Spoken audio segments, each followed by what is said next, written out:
Good God! What is it, Doctor? Here. In my coat pocket. A bottle of... Of what? Sommeil. Sommeil tablets. Oh! No mystery, Inspector. This is Sir Reynold Price's stuff. This was his coat. How did it come into your possession, Doctor? Well, I bought it on Saturday at the village fete. Rather as a joke between myself and the stallholder. And the stallholder, that was... who? Oh, that was... Mrs. Risco. Cover Her Face by P.D. James, dramatised by Neville Taller, with Sean Phillips, Hugh Grant, Beatty Adney, and with Robin Ellis as Adam Dalgleish. Monday dawned colourless and bleak, an uncertain week stretching ahead. Deborah had ordered 6 newspapers, whether as a gesture of defiance, I couldn't help wondering, or out of genuine curiosity. Chief Inspector Dalgleish had locked Sally's door, but kept hold of the key, and he made frequent visits there. He offered us no explanation of what he found, or what he hoped to find. At midday the telephone rang for the 20th time that morning. This time, Sir Reynold Price. The whole thing's disgraceful, my dear lady. The police have been here, too, you know. Wanted to know about some pills Epps had prescribed months ago. Extraordinary. Then Inspector Chappie seemed to think I ought to remember how many I took and what happened to the others. I asked you. I told him, I said, I've got better things to do. How very tiresome for you, Sir Reynold. I'm afraid this business is causing a lot of trouble to everyone. Yes, raking up a lot, too. They were asking about that spot of bother we had at St. Mary's 2 years ago. I wonder how they got onto that. Well, that Dalgleish fellow wanted to know why you weren't on the committee. Told him you'd resign when we had the trouble. Then he asked why we hadn't got rid of Liddell at the time. I said to him, my dear chap, you can't just chuck a woman out after 25 years' service. Anyway, it wasn't as if there was actual dishonesty. Muddle, yes, but anyway, I told the man we'd had Liddell before the committee, then sent her a letter confirming the new financial arrangements. Did he ask why I resigned? Well, I told him. I said you thought we should have turned the home over to one of the national associations. Well, I just thought it was time he handed over a difficult job to trained and experienced people. That's what I told him. You'd lost confidence in the Liddell woman. You may well have been right. But Lady Price was keen on the home, practically founded it, so I couldn't just hand it over. I had no doubt that Dalglish's mind was now busy with a new theory. Yet how was it possible? The mugs and cups for those late-night drinks were certainly standing out by 10 o'clock, but Miss Liddell had never been out of my sight. We'd stood together in the hall with the doctor and watched that glowing, triumphant figure carrying Deborah's cup up to bed. Whatever Miss Liddell had made of Sally's accusations and half-threats earlier that evening, she couldn't have done anything about it, not possibly. I dismissed the thought, and succumbed instead to the insistent demands of the household routine. Monday was when I visited the village stores. I saw no reason to alter the custom. Oh, good morning, Mrs. Maxey. I didn't expect to see you here today. Life must go on, Mr. Wilson. I suppose you're right. It's a terrible business, though. The village is full of it. Well, that's only natural. Here you are, Mr. Wilson. It's all on the list. Would you put it together for me, please? Of course, ma'am. I've got my own thoughts about it, Mrs. Maxey. Have you? Oh, yes, indeed, ma'am. Derek Pullen, that's who they should be looking at. Derek Pullen. I'm afraid I don't know what you mean, Mr. Wilson. Oh, I'm saying nothing, mind you, ma'am. Let the police do their own work, I say. But if they bother you up at Martingale, just ask them where Derek Pullen was going last Saturday night. You ask them that. He passed here at 12 or thereabouts. I saw him myself from the bedroom window. Timid, spotty boy. But why should that have anything to do with Sally Jupp's death? Oh, I'm saying nothing, Mrs. Maxey. Derek Pullen. I know who you mean. His mother comes to the Women's Institute. And doesn't his father work for Sir Reynold on one of his farms? That's the lad. Mr. Wilson, accusations like that could harm many innocent people. If you have information, I think you should give it to Inspector Dalgleish. It was the vicar sent me up here. I told him what had happened, and he said for me to tell you. Quite right, Johnny. Well, then? You a real Scotland Yard detective? Well, don't I look like one? Not much. Oh, sorry to disappoint you. The ones in the films are much more exciting. Well, excitement gets rather spread out in real life. Still, something rather exciting happened to you at the fete, didn't it? Nah, it were boring most of the time. Tell me. Well, Our Sunday school class was supposed to be helping with the teas and the washing up, you know. I was among the first there, and we did quite a bit. Then the others started rolling up, and we thought it was their turn. So I took some sandwiches and cake and went off to Bocock's stable. What, to see the horses? Nah, to go up to the loft and read my comic. And then? After a bit, I heard voices down below. There were 2 of them. What did you do? I hid, of course. I got behind a bale of straw in case they decided to come up. And did they? Yeah. Just as well you hid then. Yeah. And what happened then? Well, not much. I only had 1 bun left by then, so I just sat and nibbled it. I tried to make it last till they went away. And these visitors of yours, did you see them? One of them was Sally Jupp. I saw her hair as she came up through the trap door. Are you quite sure, Johnny? Well, certain. I knows her. I knew her quite well. And the other person? It were a man, but I never saw his face. And what were they saying? They were arguing. I don't rightly know what about. I couldn't hear all that good because of the hay. I did hear someone say £40. £40. Anything else? Well, I remember Sally saying, "Keep your head," 'cause it sounded a bit funny. Keep your head. Keep your head, she says, and watch for the light. And then? Then they left. Sally opened the trap door and went down first, and the man went after her. When I looked out, the trapdoor was just coming down. It must have been the man doing it, 'cause Sally had already gone down the ladder. But all I saw was a hand in a brown glove. A hand in a brown glove. Now that really is exciting, Johnny. Forasmuch as it hath pleased Almighty God of his great mercy to take unto himself the soul of our dear sister here departed, we therefore commit her body to the ground, earth to earth, ashes to ashes, dust Isn't that to Sally's dust, aunt? in sure and certain hope of the resurrection Talking to Miss eternal Liddell. life. Surely through that's our the woman Lord who identified Jesus Christ, Sally at the inquest. who shall arrange I think you're our right. vile Felix, body, let's that it drive may her be like home. unto his The buses are glorious dreadful body, at this time of day. according to the mighty It might be worth working having a word with whereby her. he is able I'll to bring the fulfill car round. all things to himself. How do you do, Mrs. Proctor? You're Sally's aunt. I recognise you from the inquest. That's right. I shouldn't have come, really. Mr. Proctor wouldn't like it, it'd been you. I must get back quickly before he comes home. Perhaps I can help. Mrs. Risco and I were wondering if you'd like a lift. There'll be a long wait for a bus. Well, that's really very kind of you. If you're sure it's no bother. It'll be a pleasure. Look, here she is. Hello, Mrs. Proctor. Do get in the front next to me. There you are. This is very good of you. Hope I'm not taking you out of your way. Not at all. You live just outside Canningbury, don't you? We go through there on our way to London. This must be an awful time for you, Mrs. Proctor. I won't be able to tell Mr. Proctor I've been to the funeral.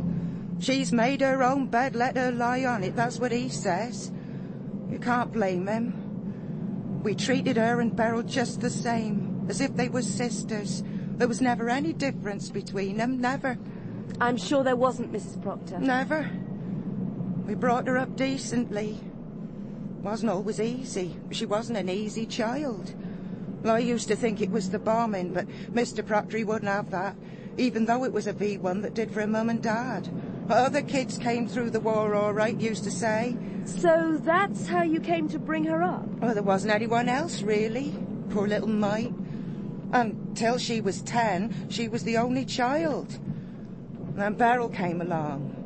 But we never made any difference between them. Now this. The police asked who the man was, but of course we couldn't say. The man who killed her? No, the father of the baby. Though I suppose they thought he might have done it, but we couldn't tell him anything. I don't mind telling you. Why should I? I did go out for a walk last Saturday night. I often do. I've got accountancy exams coming up. I like to take a bit of fresh air before I go to bed. Now think, Derek, did your walk take you past Martingale? What if it did? I'd like you to take a look at this envelope. It's addressed to you, Mr. Derek Pullen. Yeah, it's mine. It's from a pen friend in Venezuela. You can see from the stamp. There's nothing wrong with that, is there? Where did you find it? In Sally's room. It's not the stamp that interests me, Derek. It's the writing on the back. Turn it over. Those 3 dates.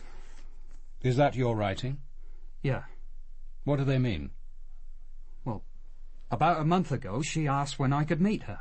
I jotted down some dates for her. She used to lock her door and come down the drainpipe, didn't she? We found her palm marks on the pipe. All we did was sit in the old stable block and talk. Just talk? Well, we walked in the garden once or twice.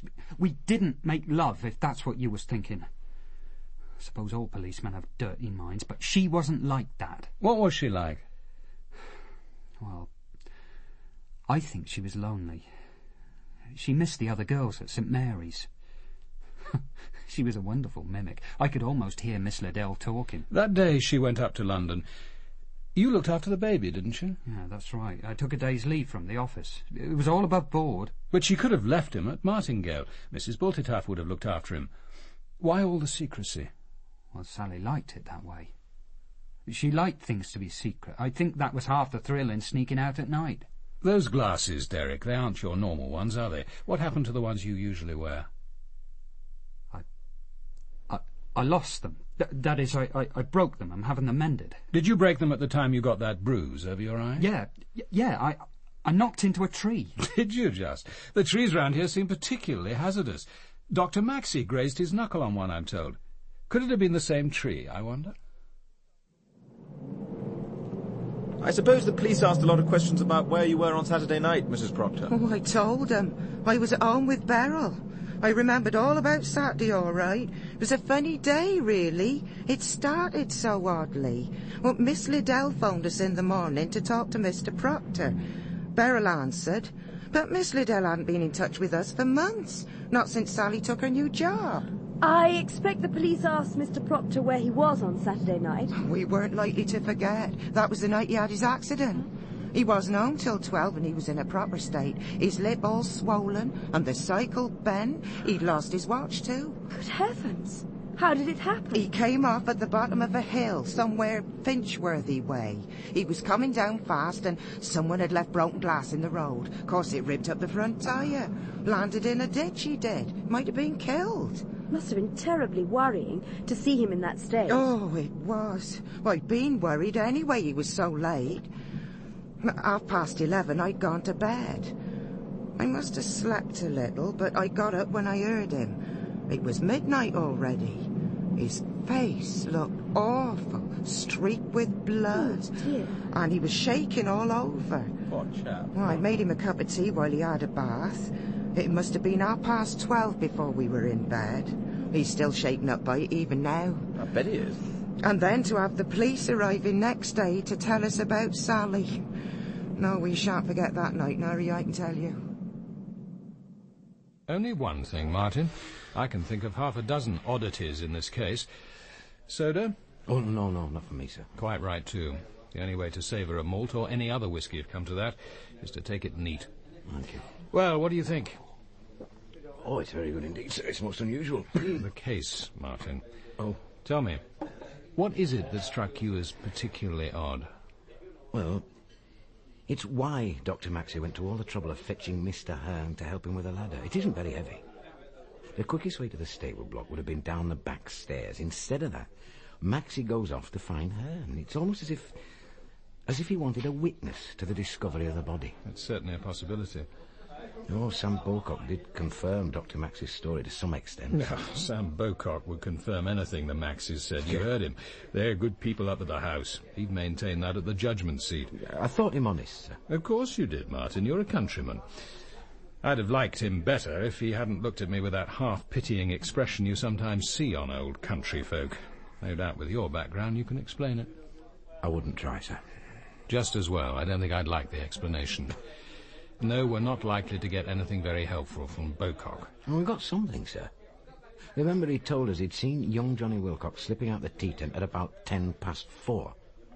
And that means the meeting in the stable loft took place before 4:30. Yes, and that fits in with Sally Jupp's subsequent movements, including her appearance in the tea tent and a duplicate of Mrs. Risco's dress. Yes. She must have changed after that meeting in the loft. No one saw her in it before. And there's another funny thing, sir. Why wait till then? She must have had the dress some time. Yes, perhaps something said during the meeting led her to do it. Or perhaps it was tied up with this curious business of her marriage. You mean the vicar's story? Can we believe him, sir? Why not? According to him, Sally Jupp knew on Thursday that she was going to be married, yet young Maxie only proposed on Saturday night. Yes, that is odd, sir. Talking of Dr. Maxie's love life, Martin, I haven't shown you this yet. It arrived yesterday morning. Posted from Bexhill-on-Sea. Dear Sir, I think it my duty to inform you that a Mr. Maxey stayed at this hotel last May the 24th with a lady he signed for as his wife. I have seen a photograph in the Evening Clarion of the Dr. Maxey who is mixed up in the Chadfleet murder and who the papers say is a bachelor, and it is the same man. I would be grateful if my name and the name of my hotel, which has always catered for a very good class of person, could be kept out of this. Yours faithfully, Lily Burwood, Mrs. I sent young Robson down there. He had a couple of photographs with him taken at the fete. They confirmed a rather interesting little theory of mine. Any idea who young Max's partner in sin was? Would it be Miss Catherine Bowers, sir? Full marks, Martin, full marks. That was nearly a year ago, sir. Is it still going on? Unlikely, but it's a complication. Miss Bowers may easily have been hurt by what happened. I think she's desperate to marry Dr. Maxey, and her chances have now increased since the removal of Sally Jupp. Good. So, what do we make of our Mrs. Proctor? Poor woman. Completely under the thumb of that husband of hers. But she's certainly given us something to think about. Do you really want to go on with this detection business? Why ever not? Only that you might discover facts you'd prefer not to know. Such as that a member of my family's a murderer. I didn't say that. You've been very careful not to, Felix. But I'd prefer honesty to tact. It's what you think, isn't it? Speaking as a murderer myself, it's a possibility. You mean the resistance? That was war. Anyway, you didn't kill women, did you? I killed 2. At the time it seemed necessary. Well, I suppose killing Sally Jupp seemed necessary. To someone. Then why not leave it to the police? If we start interfering, there's no knowing what the consequences might be. At the moment, the case is wide open. Stephen and I got through Sally's window, so could almost anyone else. The only thing connecting this crime with Martingale is those sleeping tablets. And they needn't be related to it. Other people had access to the stuff. No, the most likely interpretation a jury would put on this case is that someone known to Sally got through her window and killed her. Who knows? She may have admitted gentlemen callers that way on previous occasions. Curiously enough, I can't believe that. I'd like to, for all our sakes, but I don't believe Sally was promiscuous. I never liked her, but I don't want to buy safety for me or the family at the cost of blackening the poor little devil's reputation. Now she's not here to defend herself. I think you're right, but there's no need to make that Dalgleish fellow a present of your opinions. Let him reach his own conclusions. This whole case may run into the sand if we keep cool heads and our mouths shut. Sommeil is the greatest danger. Yeah, and the hiding of the bottle seems to connect it to the murder. Even so, it was your cup, not Sally's, that the drug was put into. Anyone could have done it. Even me. Even you. It could have been put there by Sally. She may have taken the mug to annoy you, I think she did, but she may have put the drug into the cocoa simply because she wanted a good night's sleep. It wasn't a lethal dose. In which case, why was the bottle hidden? Either because someone believed the drug was connected with the murder and wanted to hide the fact, or because someone knew perfectly well that it wasn't and wanted to implicate the family.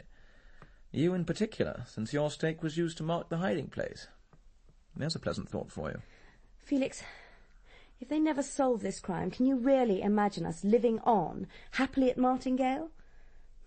Don't you ever feel that you must know the truth? Honestly now, don't you ever convince yourself that Stephen did it? Or I? You? With those fingernails? Never. Her neck was heavily bruised, but it wasn't scratched. Stephen's a possibility. So are Catherine and your mother and Martha. So am I. In fact, the excess of suspects is our greatest protection. Let Dalgleish take his pick. Well, I pick Catherine. It isn't likely, though. I can't see her capable of murder. And the rest of us are? Even Mother? She particularly, if she thought it necessary.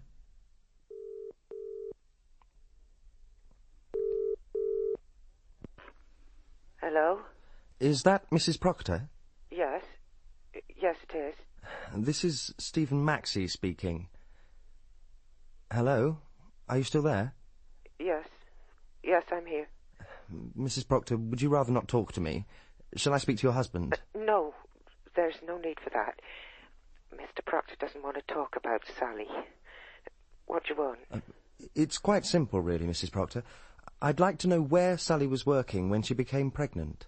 Is that all? Yes, that's all. Oh, I don't mind letting you know that, but it'd be best if Mr. Proctor doesn't know you phoned. You won't tell him, will you? I promise. It was the Select Book Club in London she was working for at the time, in the city, Falconer's Yard. You're Stephen Maxey, aren't you? Saw your picture in the Echo. People are saying you killed Sally Jupp, did you?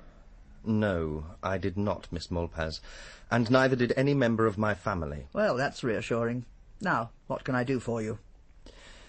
How long did Sally work here? Oh, about 3 years. I want to know about her.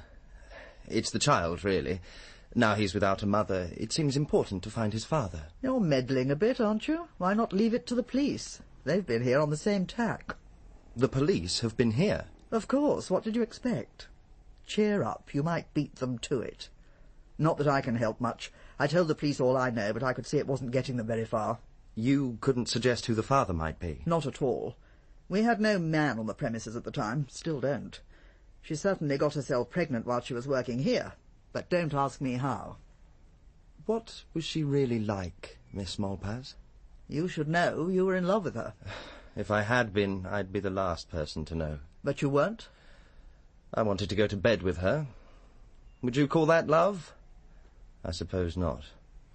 I wouldn't really know, never having felt more than that for any woman. I'd settle for that if I were you. I doubt you'll ever feel much more. Your kind don't. What did I think of her? Let me see. Sally Jupp was pretty, intelligent, ambitious, sly and insecure. Sly? What made you think she was sly? I've got eyes in my head. We're rather a collection of has-beens in this office, let's be honest, shall we? But she was clever, our Sally. Yes, Miss Titley, certainly, Miss Croom. Can I get it for you, Miss Melling? Demure as a nun and respectful as a Victorian parlour-maid. She had the poor fools eating out of her hand.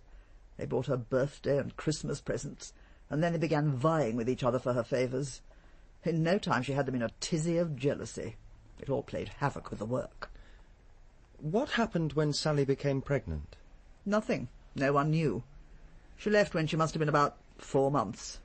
Frankly, it was a relief. So you've no idea who the man was, or where she could have met him? Not at all, except that they met on Saturday mornings. Saturday mornings? Yes, I got that from the police. We don't work on Saturdays, but apparently Sally told her uncle and aunt that we did. She came up to town every Saturday morning as if coming to work. A neat deception. Oh, she was a clever little liar. And see where it got her. Were you surprised to hear of her death? At first. But when I thought about it, I was less surprised. She seemed to be a natural murderee. What did surprise me was the news that she was an unmarried mother. She seemed too careful, too scheming for that kind of trouble. Dr. Maxey? Dr. Maxey?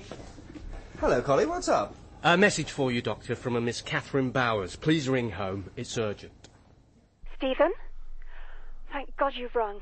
Look, can you come home at once? Why? Is it Father? Your father? No, it's Deborah. What's happened? Someone's tried to kill her. Deb, are you all right? What happened? Good afternoon, Dr. Maxey. It's all right, Stephen. I'm okay. What happened? Where's Mother? She's upstairs with your father, Stephen. She spends most of the day with him now. We told her Inspector Dalgleish was making a routine visit. There's no need to add to her worries. What about Deborah? Will someone tell me what happened? Would you examine her throat, Doctor, and let me know what you think? I'd prefer not to. Dr. Epps treats the family. I'm asking you to look at her throat, not treat it. This isn't the time to indulge in spurious professional scruples. Do as I say, please. Very well. Fairly extensive bruising. No nail scratches and no thumb marks. He grasped the neck with both hands, but the larynx is almost certainly untouched. In other words, a rather amateur effort for our brutal killer? If you care to put it like that. I do care. How can we believe that the person who killed Miss Jupp couldn't do better than this? What do you think, Mrs. Risco? I'm sorry you're disappointed, Inspector. Perhaps next time he'll make a better job of it. I suggest that this assailant knew his job rather well, knew where to apply pressure and how much pressure to apply without causing harm. I must say you seem to be taking it very coolly. If Mrs. Risco hadn't managed to shake herself free and scream, she wouldn't be alive now. Oh, I'm treating the attack very seriously, I assure you. Where were you last night, Miss Bowers? Helping to nurse Mr. Maxey. Mrs. Maxey and I were together for the whole night. And Dr. Maxey was in London. This attack has certainly happened at a convenient time for you all. Did you see this mysterious strangler, Mrs. Risco? No. I wasn't sleeping very deeply. I think I was having a nightmare. I woke up when I felt the first touch of his hands on my throat. I could feel his breath on my face, but I couldn't see him. When I screamed, he made off through the door. I turned on the light and screamed again for help. I was terrified. Somehow my dream and the attack had merged together. Have you any idea how this person got in? It could have been through one of the drawing-room windows. Mr. Hearn and I went into the garden last night and must have forgotten to lock it. Martha mentioned that she found it open this morning. So it comes to this. You and Mr. Hearn take an evening walk in the garden of a house where there has recently been a murder and leave a French window open when you come in. In the night, some unspecified man comes to your room, makes an inexpert attempt at strangling you for no apparent motive, and then vanishes. Your throat is so little affected that you are able to scream. You're not suggesting Mrs. Risco tried to strangle herself, I hope? Those bruises can't have been self-inflicted. So who did inflict them? Do you really suppose that a jury wouldn't believe that this is related to the murder? Oh, I don't think a jury will be asked to consider that possibility.